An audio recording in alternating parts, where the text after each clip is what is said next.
Nishimiye kubaha ikaze kuri Stone TV Show. Uyu ni wa mwanya w'inkuru yanyu mwakunze muri benshi, urudashoboka episode ya 32. Njyewe uyandika kandi nkanayibagezwaho nitwa Todoschenko. Nkomeje kubibutsa ko ushobora kunkurikira ku mbuga nkoranyambaga zanjye, TikTok Todoschenko, Instagram Todos akarongo ko hasi Chenko, Facebook Todoschenko. Duheruka Ivan akoze amabara yo guhamagara Karine atazi ko nimero ye ari Denise uyifite. Denise nawe yakokinze yiyemeje gutukana kandi akabatuka ari babiri. Kevin we ameze neza, yabonye sherewe rwose, ategereje ko bamusezerera kwa muganga gataha. Ese inkuru z'aba batatu zo saje kugenda gute? Bahaye ikaze kuri episode ikurikira.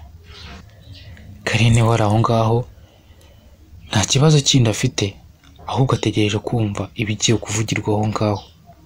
Denise we amaze gukokinga umujinya wo gutukana aba yitabye phone. Denise: Hello? Yego, inzererezi y'umuhungu we hongeye guhamagara. Ivan yumvishe ko ari Denise umwitabye, ahita akupa telefone igitaraganya. Yibaza ibintu bibaye, yibaza ukuntu Karine binamukoreye, ukuntu yaba yisa amuhereza Denise. Biramucanga, ahita anakuraho phone. Denise nawe ajya kumva yumva umuntu ari kuvugisha yakubye kare. Denise: Uramubona? Uri kumubona? Ubwo ngubwo uri kumubona? Ahisa akupa telefone. Umbwire ukuntu noneho wowe nawe mudafitanye gahunda. Kuki yumvisha ari njye wagakupa? Kuki yumvisha ari njye wagakupa? Karine: Ariko Denise, wakihanganya ukareka kwitwara gutyo koko. Urimo kunyekera ibintu bitari byo. Njye urabizi ibyo bintu uri kunyekera ntago nabikora. Wenda ntago tuzi impamvu akubye. Wabona n'amayinite amushiranye, yongera umuhamagare wumve. Denise ahita yongera afata iyo telefone, ahita yongera ahamagara igitaraganya. Ariko ahamagaye akubitwa n'inkuba yumvisha ko nimero none ivuye hitakiriho. Denise: Muba mubiziranyeho kumbwiye guhamagara nkasanga noneho nimero yavuyeho. Ese ubundi ari hera ko mbizi neza ko waba uhazi? Ari hehe? Karine: Denise, nukuri ibintu uri kunshinja ntago ari byo. Ahantu ari ntago mpazi. Mu bintu byose twavuganye ntago arambwira ahantu ari. Baguma aho ngaho. Karine ari kugerageza kubwira Denise ukuri, akora n'ubu Denise ntago arafata umwanya wo kumva ukuri gusesuye ngo amenye ibyarimo neza. Kwa muganga ho Kevin ari kuganira na Kongore, umuhungu we. Kongore: Noneho boss, ndabona uri ubwembe kabisa. Umva, ubanza tutari burara ahangaha. Uzi iminsi maze wallahi nkurwaje man. Uzi ko ejo ukwezi kuzuzura. Oh my god. Ahubwo naho ndakaze wallahi. Ndakaze. Kevin: Oya urakaze rwose Kongore. Ntabwo nari nzi ko uri umuntu w'umugabo bigisaho ngaho. Guhera uyu munsi nkugize umupatina wanjye kabisa, assistant wanjye. Kuko buriya Kongore, kubaho ni ukubana. Buriya urambaniye kandi buriya nzakwitura, hari igihe nzakwishyura ukabona ko burya kuba hari ukubana kuko byanyabyo. Bakira aho ngaho bari kuganira, babona docteur aje yinjira mu bitaro, atangira kubaganiriza ari babiri. Docteur: Kevin, umeze gute? Urumva uri kwiyumva gute muri aka kanya? Kevin: Doctor, nyine ndaho, mwarakoze cyane, mwaramvuye, ubu ngubu ndumva nakize kabisa. ahubwo se Dr. uzansezerera ryari ngo mbashe gutaha? Dogiteri: nyine urabona mba ngomba kubanza nkaza kumenya ukuntu umurwayi we ameze tutagendeye ku bisubizo turi kubona, hanyuma nicyo kintu narinje kureba, nkakubaza uko wumva umeze, nkakubaza niba ndamutse nkuretse ugataha ushobora kugenda nyine ugakomeza ugafata imiti neza, urumva ko uri buze gukira neza 100%. Ese urumva nta kindi kibazo ufite? Kevin: Dogiteri rwose ntakubeshye, ndikumva nta kindi kibazo mfite, ahubwo watinze kunsezerera.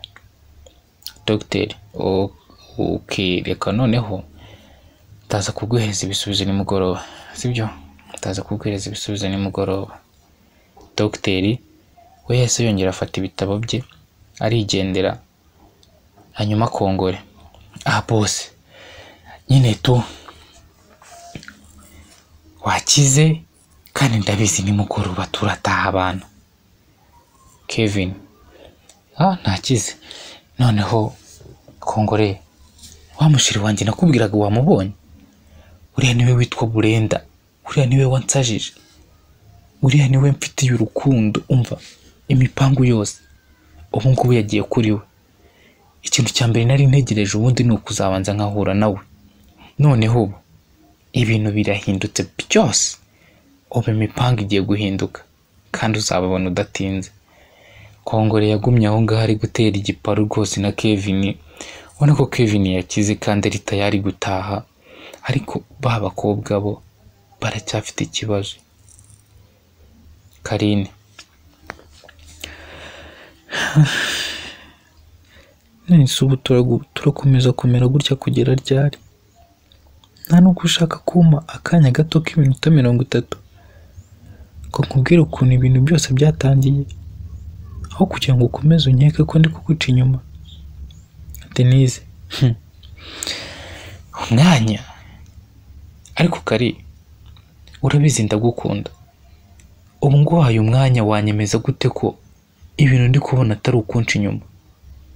Guhereza umwanya w'iminota 30 nuba nta kintu na kimwe urambwira kizima, njye nawe twite ducana umubano? Karine: ayo mahirwe ndamutse nyagize yo kubasha kukubwira uko ibintu byose byatangiye kugira ngo utangire kunkeka gutya, nakwemeza ko ibintu uri kunshinja rwose ntaho bihuriye, ahubwo tugashakira igisubizo hamwe cy'uriya muhungu, tukamenya ibimukwiye, tukamenya n'ukuntu dukwiye kumuvugisha. Rwose mbabarira unyumve.